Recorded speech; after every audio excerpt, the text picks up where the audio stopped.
السلام عليكم ورحمة الله وبركاته. الحمد لله رب العالمين، والصلاة والسلام على أشرف المرسلين وعلى آله وصحبه أجمعين.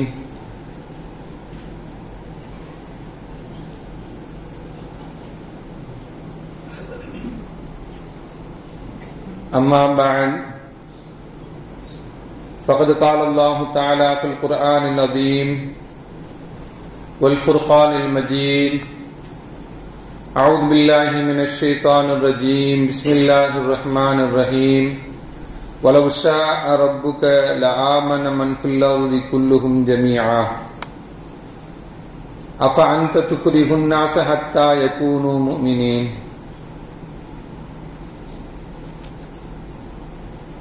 رب اشرح لي صدري ويسر لي أمري واحلل عقدة من لساني يفقهوا قولي.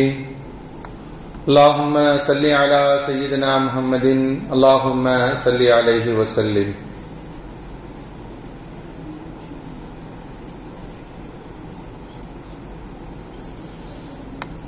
கண்ணியத்திற்கும் மரியாதைக்கும் உரிய அல்லாஹ்வின் நல்லடியார்களே, அருமையான சகோதர பெருமக்களே, அருமை நாயகம் ஸல்லல்லாஹு அலைஹி வஸல்லமுடைய நற்பாக்கியம் நிறைந்த நல்லும்மத்துமார்களே, அருமையான பெருமக்களே, எந்த விஷயத்தை கேட்க இருக்கிறோமோ அந்த விஷயத்தின்படி அமல் செய்யக்கூடிய பாக்கியத்தினையும், கேட்ட விஷயங்களை பிறருக்கு எத்தி வைக்கக்கூடிய பாக்கியத்தினையும் அல்லாஹ் நம் அனைவருக்கும் வழங்கிடுவானாக.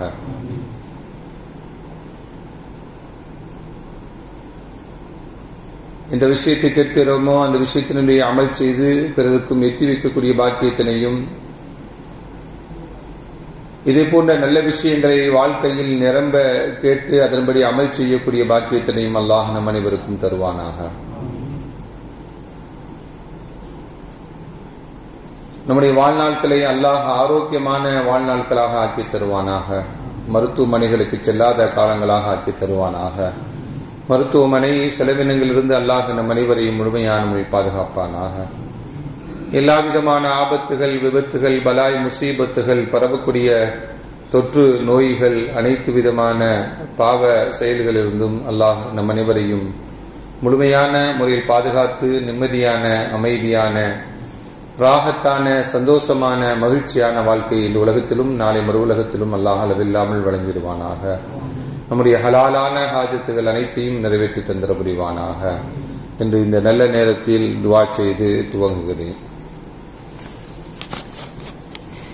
அருமையான பெருமக்களே,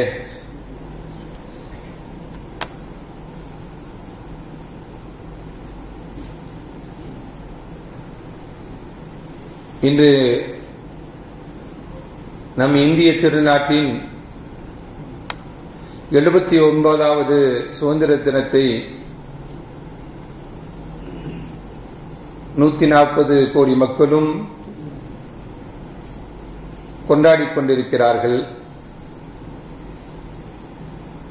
இந்த கொண்டாட்டம் உலகத்தினுடைய மிகப்பெரிய கொண்டாட்டங்களில் ஒரு கொண்டாட்டம். பலதரப்பட்ட மொழி, இனம், மதம், கலாச்சாரத்தை கொண்ட மக்கள் அனைவரும் இந்த கொண்டாட்டத்தை ஒன்றிணைத்து கொண்டாடி கொண்டிருக்கிறார்கள். இந்த கொண்டாட்டத்திற்கு காரணமான சுதந்திரம், நாட்டு மக்கள் அனைவரும் வேறுபாடுகளை களைந்து,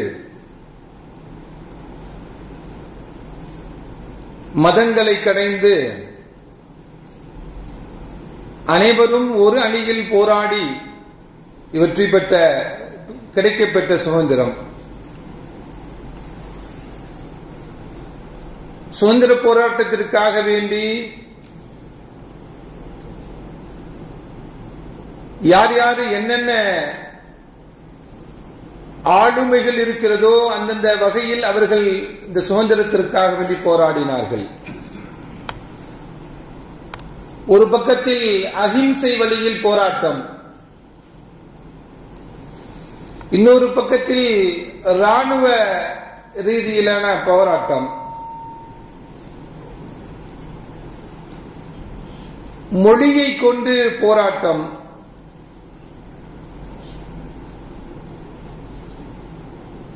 நிறைய மேடைகள் போட்டு சொற்பொழிவுகளை கொண்டு ஆங்கிலேயர்களை எதிர்த்து போராட்டம்,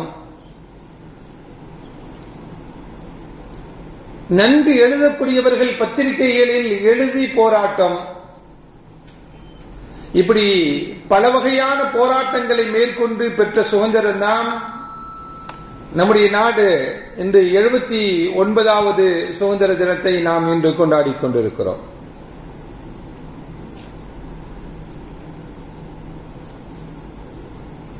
இந்த சுதந்திரம் சாதாரணமாக கிடைக்கப்பட்ட சுதந்திரம் அல்ல. உடல், உயிர், பொருள் எல்லாத்தையும் அர்ப்பணித்து கிடைக்கப்பட்ட சுதந்திரம் இது.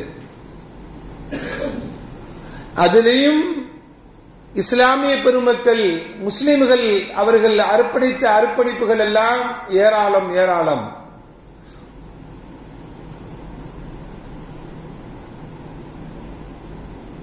அண்ணல் காந்தி சுதந்திர போராட்டத்திற்காக வேண்டி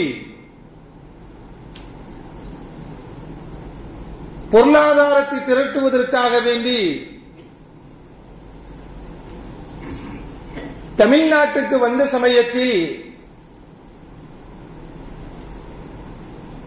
இந்த திருச்சியில் இருக்கக்கூடிய ஜமால் முகமது கல்லூரி எல்லோருக்கும் அறிமுகமானதுதான். அதனுடைய பவுண்டர் ஹாஜி ஜமால் முகமது சாஹிப் அவர்கள், அவருடைய தகப்பானார் தான் ஜமால் மொஹிதீன் சாஹிப் அவர்கள் தான் சென்னையில் இருக்கக்கூடிய ஜமாலியா அரபிக் கல்லூரியை தோற்றுவித்தவர்கள். அந்த ஜமால் முகமது சாஹிப் அவர்களிடம் அண்ணல் காந்தி அவர்கள் நிதி சம்பந்தமாக சந்தித்த பொழுது 1930 அவர்கள் தன்னுடைய பங்களிப்பாக செக்கில் வெறும் கையெழுத்து மட்டும் போட்டு பிளாங்க் செக்கா கொடுத்தாங்க.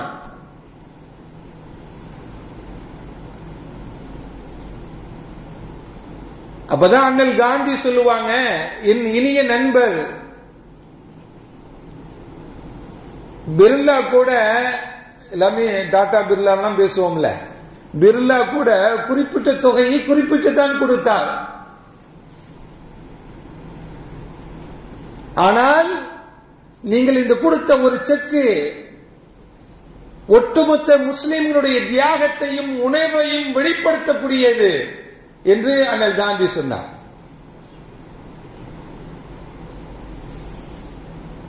அருமையான பெருமக்களே, பிளாங்க் செக்னா எவ்வளவு நாள் ஃபில் பண்ணிக்கலாம், எத்தனை ஜீரோனாலும் போட்டுக்கலாம், ஒரு நம்பரை போட்டு.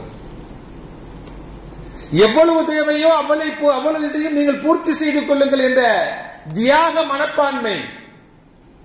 கொடைவள்ளல்கள் இந்திய நாட்டை சுதந்திரம் பெறுவதற்காக வேண்டி தான் உழைத்த ஹலாலான சம்பாத்தியத்தை கூட இந்த நாட்டுக்கு அர்ப்பணித்த பெருமக்கள் அவர்கள்.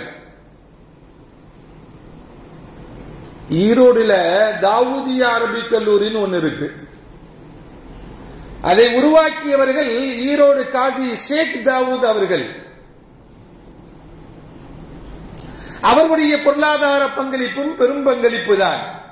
இவங்கெல்லாம் அரபிக் கல்லூரியை உருவாக்கினவர்கள். இந்த நம்மளுடைய தமிழ்நாட்டில் கல்விக்காக வேண்டி தன்னை அர்ப்பணித்த பெருமக்கள் இவர்கள் எல்லாம். உத்தமபாளையம் கருத்தராவுத்தர் கல்லூரி, ஆஜி கருத்தராவுத்தர் அவர்களுடைய பங்களிப்பு மிகவும் உயர்வானது. அதை தாண்டி அருமையான பெருமக்களே, இந்திய யூனியன் முஸ்லிம் லீக்கினுடைய தலைவராக இருந்த அல்ஹாஜ் அப்துல் சமத் சாஹிப், இன்னைக்கு கூட இந்திய யூனியன் முஸ்லிம் லீக்கினுடைய தலைவர், தகைசால் தமிழர் என்ற விருதை தமிழக அரசால் பெற்றிருக்கிறார்கள். இவருக்கு முன்னால் இருந்த தலைவர் அல்ஹாஜ் சிராஜுல் மில்லத் அப்துல் சமத் சாஹிப் அவர்கள். அவருடைய தந்தை ஆக்கா அப்துல் ஹமீத் திருக்குர்ஆனுக்கு முதலாக தமிழில் குர்ஆனுக்கு தர்ஜுமா எழுதியவர்கள் அந்த பெருமகன். தமிழ்ல முதலாக தர்ஜுமா எழுதியவர்கள். அவங்க கதராடையை தான் அணிய வேண்டும் என்ற மக்களுக்கு மத்தியிலே விழிப்புணர்வு பிரச்சாரத்தில் ஈடுபட்டவர்கள் அவர்கள். அவர்களை எங்கு அழைத்தாலும், ஒரு திருமணத்திற்கு அழைத்தாலும் மேல் நாட்டு ஆடையை அணியக்கூடாது யாரும். குறிப்பாக கல்யாணம் போன்ற திருமணம் போன்ற நிகழ்வுகளில் மாப்பிள்ளை கதராடையை தான் அணிய வேண்டும். இப்படி ஒவ்வொருவரும் ஒவ்வொரு வகையான போராட்டங்களை கையில் எடுத்துக் கொண்டவர்கள் அவர்கள் எல்லாம், நம்முடைய முன்னோர்கள் எல்லாம், இஸ்லாமிய பெருமக்கள் எல்லாம். மதுரையில மௌலானா சாஹிப் ஸ்ட்ரீட் சொல்லி அண்ணா நகர் பகுதியில இருக்கு. இன்னும் அந்த மௌலானா முகமது சாஹிப் அவர்கள், அவருடைய போராட்டம் மிகப்பெரிய போராட்டம், அர்ப்பணிப்பும் பெரிய அர்ப்பணிப்பு, சிறந்த சொற்பொழிவாளர். ஆங்கிலேயர்கள் டவுல் சட்டம் சொல்லி ஒரு கருப்பு சட்டத்தை இயற்றினார்கள். அந்த சட்டத்திற்கு எதிராக பஞ்சாபில் நடந்த பெரும் போராட்டத்தில் 600 பேர்கள் கொலை செய்யப்பட்டார்கள். அந்த 600 பேர்கள் வெட்டி சாய்க்கப்பட்ட ரத்தம் ஓடக்கூடிய அந்த காட்சியை பார்த்த மௌலானா அவர்கள் தஞ்சையில் அதற்கு எதிர்ப்பு தெரிவித்து ஆங்கிலேயர்களுக்கு எதிராக பெரும் கூட்டத்தை நடத்தி, அங்க பஞ்சாபில் ஓடக்கூடிய ரத்தம் அது முஸ்லிம்களுடைய ரத்தம் அல்ல, இந்துக்களுடைய ரத்தம் அல்ல, சிந்தியுடைய ரத்தம் அல்ல, ஒட்டுமொத்த இந்தியர்களுடைய ரத்தமும் ஓடுகின்றன என்று உரை நிகழ்த்தினார்கள். ஒரு நிகழ்த்திட்டு என்ன செய்வாங்க, கைது செஞ்சிட்டாங்க. கைது செய்து 2 ஆண்டுகள் மௌலானா அவர்கள் சிறையில் இருந்தார்கள். சில மாதங்களிலே அவருடைய மனைவி இறந்து போனார்கள். மனைவியுடைய ஜனாசாவில் கலந்து கொள்ள முடியவில்லை மௌலானா அவர்களால். ஒரு வருடத்தில் தன்னுடைய மகளையும் இழந்தார்கள். அவர்களும் மரணமாகிவிட்டார்கள். தான் யாருக்காக வேண்டி வாழ்கிறோமோ, மனைவிக்கும் மகளுக்காக வேண்டி வாழக்கூடிய 2 பேர்களும் அவர்கள் சிறையில் இருக்கும் பொழுது மரணம். அவர்கள் இவ்வளவு அர்ப்பணிப்பு உறவுடன் வாழ்ந்தவர்கள் எல்லாம் நம்முடைய முன்னோர்களான பெருமக்கள், இஸ்லாமிய பெருமக்கள். ஆனால் இன்று இஸ்லாமிய வரலாறு, சுதந்திரத்திற்காக வேண்டி போராடிய இஸ்லாமியருடைய வரலாறுகள் எல்லாம் இரட்டடிப்பு செய்யப்பட்டு மறைக்கப்பட்டு காணாமல் ஆகிக் கொண்டிருக்கக்கூடிய நிலைகள் எல்லாம் இன்று. மாவீரன் திப்பு சுல்தானுடைய வரலாறு தெரியுமா? மாவீரன் திப்பு சுல்தான் சொன்னான், 200 ஆண்டுகள் இந்த நாட்டில் அடிமையாக வாழ்வதை விட 2 நாட்கள் வீரனாக வாழ்ந்து செத்து மடிவது சிறந்தது என்று சொன்னார். அப்படி என்றால் நீண்ட காலம் இந்த அடிமை இந்தியாவில் வாழ்வதை விட 2 நாள் வாழ்ந்தாலும் வீரனாக வாழ்ந்து செத்து மடிவது சிறந்தது என்று சொன்னார்.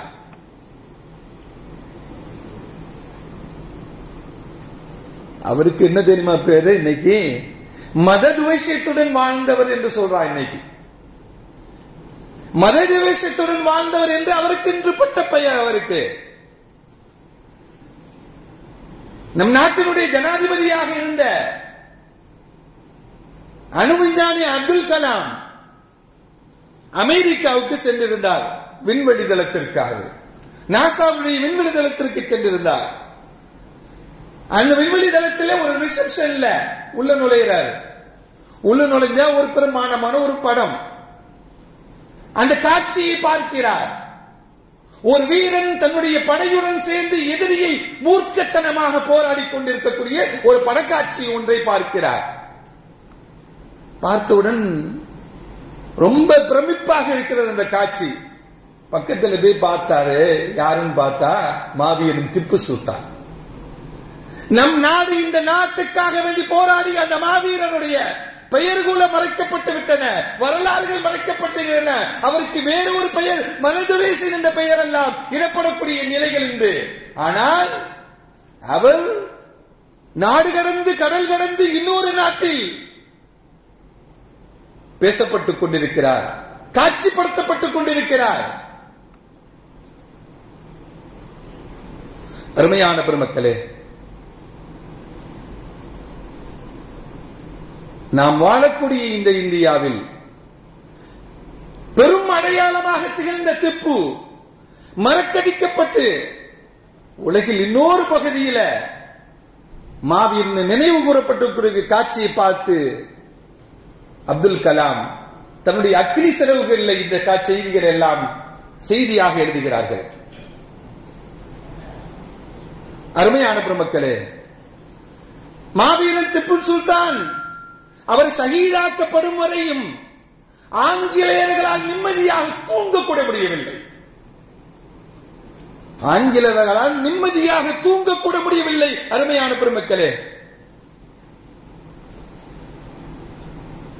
அவன் இருக்கக்கூடிய ஸ்ரீரங்கப்பட்டத்தின் பக்கம் நெருங்கவும் முடியவில்லை. சமய நல்லிணக்கத்தினுடைய நாயகராக திகழ்ந்தவர்கள் திப்பு சுல்தான், மாவீரன் திப்பு சுல்தான் ரஹ்மத்துல்லாஹி அலைஹி அவர்கள். சுதேசி இயக்கத்தை ஆரம்பித்து அயல் நாட்டு பொருள்களை உபயோகப்படுத்தக்கூடாது, ஆங்கிலேயருடைய பொருளை உபயோகப்படுத்தக்கூடாது என்ற கொள்கை முழக்கத்துடன் வாழ்ந்தவர் அவர். அருமையான பெருமக்களே, திப்பு சுல்தான் அவருடைய வீரத்தையும் தீரத்தையும் பற்றி அவருடைய தாயிடம் கேட்கப்பட்டது. இவ்வளவு வீரமாக வளர்வதற்குண்டான காரணம் என்ன? புலியுடன் போராடுகிறார், சண்டையிடுகிறார். அவரை பார்த்தால் ஆங்கிலேயர் படை நடுங்கிறது, பயப்படுகிறது. இவ்வளவு வீரம் சொரிந்த மனிதனை உருவாக்குவதற்கு காரணம் என்ன என்று தாயிடம் கேட்கக்கூடிய சமயத்தில் அந்த அன்பு தாய் சொன்னால், என் மகன் திப்புவிற்கு பாலூட்டக்கூடிய சமயத்தில் ஒது இல்லாமல் நான் பாலூட்டியதில்லை, சலவாத்து சொல்லாமல் என்னுடைய பிள்ளைக்கு நான் பாலூட்டியதில்லை.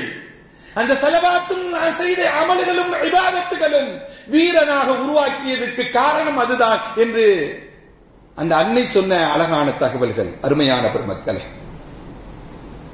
இப்படி இந்த இந்திய திருநாள் சுதந்திரத்தை பெற்றுக் கொள்வதற்கு இந்தியாவில் வாழ்ந்த நம்முடைய முன்னோர்கள் செய்த தியாகம், டெல்லியை ஆண்டு கொண்டிருந்த டெல்லி மன்னர் பகதூர் ஷா, அவர் கைது செய்யப்படுகிறார். கைது செய்யப்பட்ட பகதூர் ஷா அவருக்கு உணவு கொடுப்பதற்காக வேண்டி பெரிய தாம்பூல தட்டுடன் அவருக்கு கொண்டு செல்லப்படுகிறது. அதிகாலையில் காலை நேர உணவுக்காக வேண்டி தட்டை திறந்து பார்க்கிறார், மூடியை திறந்து பார்க்கிறார். அவருடைய 2 பிள்ளைகளுடைய தலைகளும் கொய்யப்பட்டு சாகடிக்கப்பட்டு சின்னாபின்னப்படுத்தப்பட்டு தலைகள் இருக்கின்றன, 2 தலைகள்.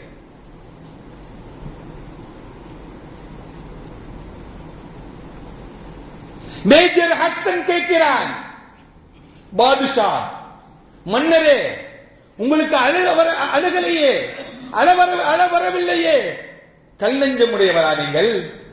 உடைய பிள்ளைகளுடைய 2 தலைகளும் கொய்யப்பட்டு தட்டிலே இருக்கிறது, இதை பார்த்து அளவில்லையே, உங்களுடைய உள்ளங்கள் ஈரமாக இல்லையா, காய்ந்து விட்டதா என்றெல்லாம் ஹட்சன் கேட்ட சமயத்தில் மாமன்னர் பாதுஷா சொன்னார், மன்னர்கள் அரசர்கள் என்றும் அழுவதில்லை என்று சொன்னார். அரசர்கள் மன்னர்கள் என்றும் அழுவதில்லை என்று சொன்னார், அழமாட்டார்கள் என்று சொன்னார். அருமையான பெருமக்களே, 1858 பர்மாவுக்கு நாடு கடத்தி செல்கிறார்கள் மன்னர் பகதூர் ஷாவை. நாடு கடத்தப்பட்டார். இங்கிருந்து நாடு கடத்தப்பட்ட பகதூர் ஷா இந்த இந்திய திருநாட்டை விட்டு செல்லக்கூடிய சமயத்தில் ஒரு கூடி மண்ணையும் அள்ளிக்கொண்டார் கையில்.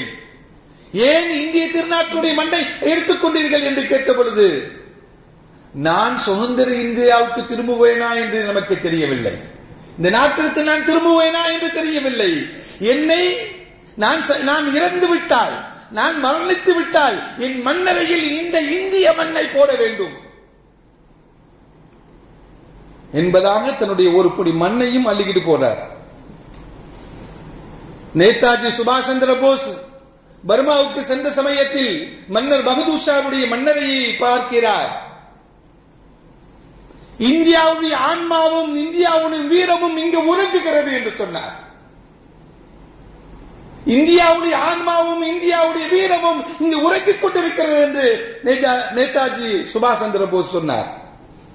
அருமையான பெருமக்களே, இப்படி வீரம் சொரிந்த பெருமக்கள் எல்லாம் நம்முடைய முன்னோர்கள் இந்த நாட்டினுடைய சுதந்திரத்திற்காக வேண்டி போராடி தன்னுயிர் நீர்த்தது மட்டும் பொருளாதாரத்தை, உடைமைகளை அனைத்தையும் இழந்தவர்கள் நம்முடைய பெருமக்கள் எல்லாம். அந்த வழியில் தான் நமக்கு சுதந்திரம் கிடைக்கப்பட்டு இந்த 79வது சுதந்திர தினத்தை நாம் கொண்டாடி கொண்டிருக்கிறோம். அருமையான பெருமக்களே, மௌலானா மௌலவி அஹமதுல்லா மௌலவி சென்னையில் பிறந்தவங்க, ஆனால் வடநாட்டில் வாழ்ந்தவர்கள்.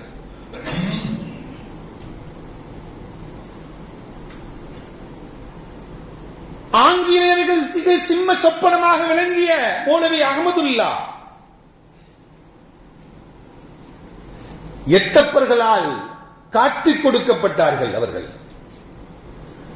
அஹமதுல்லா மௌலவியை யார் அடையாளம் காண்பிக்கிறார்களோ அவர்களுக்கு 50,000 வெள்ளிக்காசுகள் கொடுக்கப்படும் என்று ஆங்கிலேயர்கள் அந்த காலத்திலேயே 50,000 வெள்ளிக்காசுகள் பரிசாக கிடைக்க வேண்டும் என்று அறிவிப்பு செய்யப்படுகிறது. அயோத்தியில் இருந்தான் ஒரு மன்னன் இருந்தான், ஜெகநாத் சிங் என்று சொல்லக்கூடிய மன்னன். அஹமதுல்லா மௌலவி என்ன பண்றாங்க, ஒரு கடிதம் எழுதுறாங்க ஜெகநாத் சிங்குக்கு. நீங்கள் அரசராக இருக்கிறீர்கள், மன்னராக இருக்கிறீர்கள், நாடு சுதந்திரம் அடைய வேண்டும், அதற்காண்டி பெரும் போராட்டங்கள் நடக்கின்றன, அதற்கு சில பொருளாதாரங்கள் தேவைப்படுகிறது, அந்த பொருளாதாரத்தை உங்கள் புறத்திலிருந்து நான் எதிர்பார்க்கிறேன் என்று கடிதம் எழுதிய பொழுது ஜெகநாத் சிங்கின் பதில் எழுதுகிறார், மௌலவி அவர்களே வாங்க, எங்களுடைய மன்னருடைய அவைக்கு வாருங்கள், உங்களுக்கு எல்லா உதவிகளையும் செய்கிறேன் என்று சொன்னார். இன்று இருக்கக்கூடிய அயோத்தி நகரத்தினுடைய மன்னராக இருந்த அந்த ஜெகநாத் சிங்கை நம்பி மன்னர் இந்த நாட்டினுடையவர், இந்த நாட்டில் வசிக்கக்கூடியவர், இந்த நாட்டில் பிறந்தவர், இந்த நாட்டுக்காக உதவி செய்வார் என்று நினைத்து சென்றார்கள் மௌலவி அவர்கள்.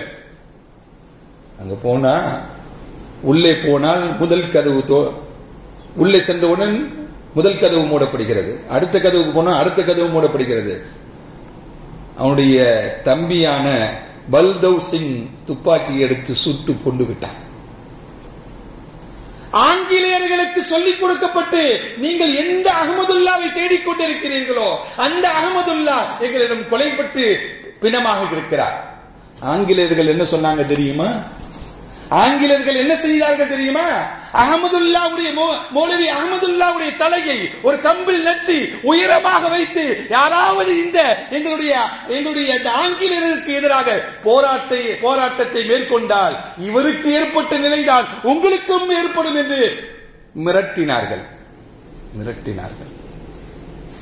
அருமையான பெருமக்களே, இப்படி தன்னுடைய உயிர், உடைமை, பொருளாதாரம் அனைத்தையும் அர்ப்பணித்த இஸ்லாமிய பெருமக்களுடைய இரத்தத்தில் உருவாகியதுதான் இது சுதந்திர இந்திய சுதந்திரம்.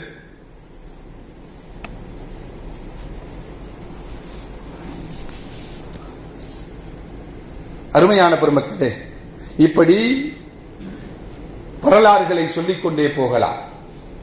நாம் பெற்ற சுதந்திரத்தினுடைய வரலாறுகளை நாம் சொல்லிக்கொண்டே போகலாம்.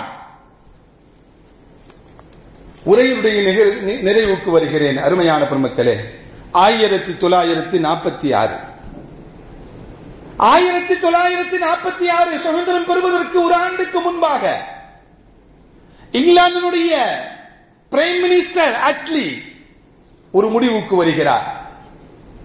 நாம் இந்தியாவுக்கு சுதந்திரத்தை கொடுத்துட வேண்டியதான், அந்த நாட்டை விட்டு நம்ம வந்துட வேண்டியதான் அப்படின்னு ஒரு முடிவுக்கு வருகிறார்.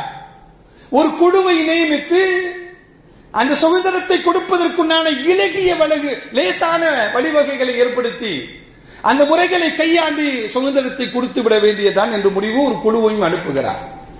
அந்த குழு ஆய்வு செய்கிறது, சுற்றி பார்க்கிறது, அது ஒரு முடிவுக்கு வருகிறது, அது ஒரு குழுவை தேர்வு செய்கிறது.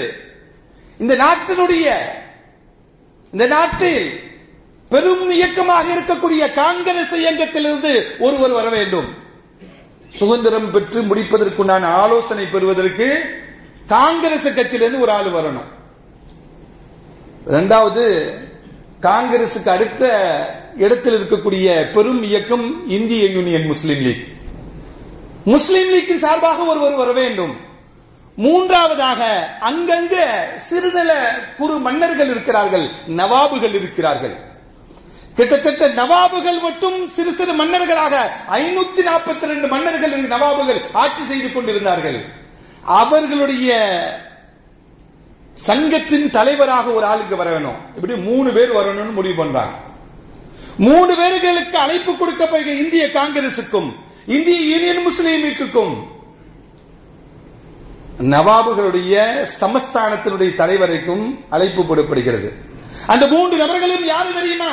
இந்திய சுதந்திரத்தை பெற்றுக் கொள்வதற்கு ஆலோசனையாக சென்றவர்கள் யாரு தெரியுமா? இந்திய காங்கிரசினுடைய பொதுச் செயலாளர் மௌலானா அபுல் கலாம் ஆசாத். மௌலானா அபுல் கலாம் ஆசாத் இந்திய யூனியன் முஸ்லீம் லீக்கினுடைய பொறுப்புதாரியாக இருந்த ஜின்னா போகிறார் முஸ்லீம் லீக் சார்பாக. நவாபுகளுடைய சமஸ்தானத்தினுடைய 542 குறுநில மன்னர்களாக இருந்த நவாபுகளுடைய தலைவராக பீகாருடைய நவாப் செல்கிறார். 3 பேரும் யாருங்க? சுதந்திரத்தை பெற்றுத் தந்ததற்கு காரணமாக ஆலோசனை வழங்கியதற்கு ஆங்கிலேயர்கள் அழைத்தது வேறு எவர்களையும் அழைக்கவில்லை, 3 முஸ்லிம்களை தான் அழைச்சு கொடுத்தான். இந்த வரலாறுகள் எல்லாம் எங்கே? பாட புத்தகத்தில் இருக்கிறதவா? படிக்கக்கூடிய புத்தகங்கள் வரலாறுகளில் இருக்கின்றவா? எல்லாமே மறைக்கப்பட்டு விட்டன, வரலாறுகள் திரிக்கப்பட்டு விட்டன. இஸ்லாமியர்கள் இந்த நாட்டில் வந்த வந்தேரிகளை போல காட்டு காண்பித்துக் கொண்டிருக்கிறார்கள். இந்த நாட்டில் பிறந்தவர்கள், இந்த நாட்டில் வளர்ந்தவர்கள், இந்த நாட்டிற்காக வேண்டிய தியாகம் செய்த பெருமக்கள் இஸ்லாமிய பெருமக்கள்.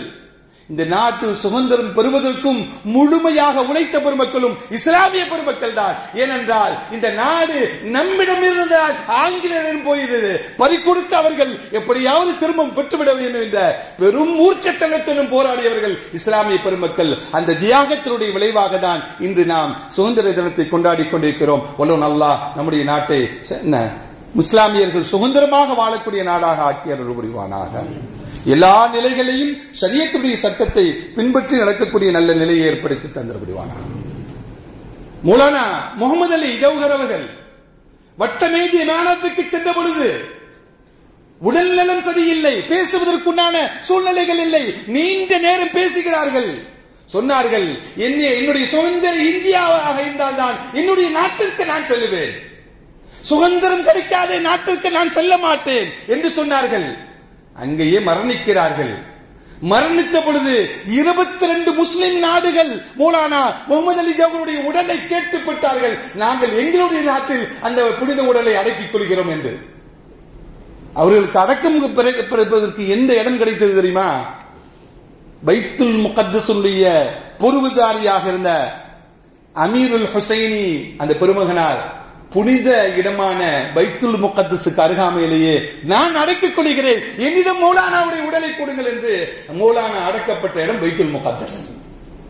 அந்த மௌலானா ஹஜ்ஜுக்கு சென்றார்கள். ஹஜ்ஜுக்கு சென்ற பொழுது அல்லாஹ்வுடைய காபத்துல்லாஹ்வுடைய திரை சீலையை பிடித்து, யா அல்லாஹ் என்னுடைய நாட்டுக்கு சுதந்திரத்தை தா, இந்நாடு சுதந்திர நாடாக இருக்க வேண்டும், சுதந்திரம் பெற்ற இந்தியாவில் இஸ்லாம் வாழ வேண்டும், அப்படிப்பட்ட பாக்கியத்தை தா என்று அந்த பெருமகனார் கேட்ட அந்த துஆவை நாமும் இப்படி கேட்டுக்கொள்ள வேண்டும். வல்லோன் அல்லாஹ் நம் அனைவரையும் நிம்மதியாக வாழக்கூடிய சூழ்நிலையை அல்லாஹ் நம் அனைவருக்கும் ஏற்படுத்தி தந்தர் புரிவானாக. வாஹிரு தஅவானா அல்ஹம்துலில்லாஹி ரப்பில் ஆலமீன். அஸ்ஸலாமு அலைக்கும் வரஹ்மத்துல்லாஹி வபரகாத்துஹு.